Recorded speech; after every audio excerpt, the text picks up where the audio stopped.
পাগল তো অনেক দেখেছেন, এবার এক নতুন পাগল। ৩০ বছর ধরে আম পাগল বিমান মণ্ডল আম গাছের পরিচর্যা করে চলেছেন। নেশা তার বিরল প্রজাতির আম গাছ সংগ্রহ করা। তার সংগ্রহে রয়েছে প্রায় ১১৫ প্রজাতির আম গাছ। আশ্চর্যজনকভাবে তার সংগ্রহের প্রতিটি আম দেখে যেমন মুহূর্তে নাম বলে দিতে পারেন। জেলার মাটিতে যে দেশি প্রজাতির আমের পাশাপাশি বিদেশি প্রজাতিরও আমের চাষ সম্ভব তা প্রমাণ করার উদ্দেশ্যও তার। সেদিক থেকে তিনি অনেকটাই সফল এবং দৃষ্টান্ত। জেলার মাটিতে ফলানো এসব আম দেশের বিভিন্ন প্রান্তে তুলে ধরাও তার লক্ষ্য। ইংলিশ বাজার ব্লকের বিনোদপুর গ্রাম পঞ্চায়েতের বিনোদপুর গ্রামের নিজের বাগানই হয়ে উঠেছে এখন সংগ্রহশালা। আগ্রহী চাষিরা তার কাছ থেকে পরামর্শ নিতে এলে তিনি তাদেরকে পরামর্শ দিয়ে সাহায্য করেন। বয়স যখন ১৫ তখন থেকে আম গাছের পরিচর্যার সঙ্গে যুক্ত তিনি। অভিজ্ঞতার দিকে এখন তিনি হয়ে উঠেছেন আম মাস্টার।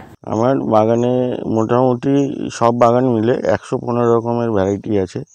তার মধ্যে দেশি ভ্যারাইটিটাই বেশি এবং বিদেশেরও বেশি ভ্যারাইটি আছে, থাইল্যান্ড, জাপান, বাংলাদেশ, এবং আমাদের পার্শ্ববর্তী রাজ্য মুর্শিদাবাদ, মহারাষ্ট্র, পার্শ্ববর্তী জেলা মুর্শিদাবাদ আর মহারাষ্ট্র কিছু ভ্যারাইটি আছে। সেগুলোর মধ্যে আছে ধরুন রাজভোগ আছে, রাজাভোগ আছে, রাজা দাড়িকা আছে, এগুলো খুব ভালো ভ্যারাইটি। তারপরে পুনিয়া, ভারতী, এগুলো একটু লেট।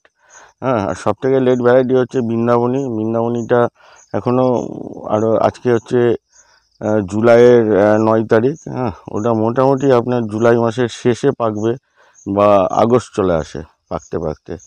সেই জন্য মূলত দেশের লোক আমাদের যারা অমৃতি এলাকা, ওরা সাধারণত বৃন্দাবনী চাষে এখন খুব ঝুঁকে পড়েছে। থাই ভ্যারাইটির মধ্যে আছে যেমন ডকমাই আছে, থাইল্যান্ড থাই 4 কেজি আছে, আরও এই জাপানের যেমন ধরুন পালমার আছে, তারপরে মিয়াজাকি আছে, এগুলো আছে।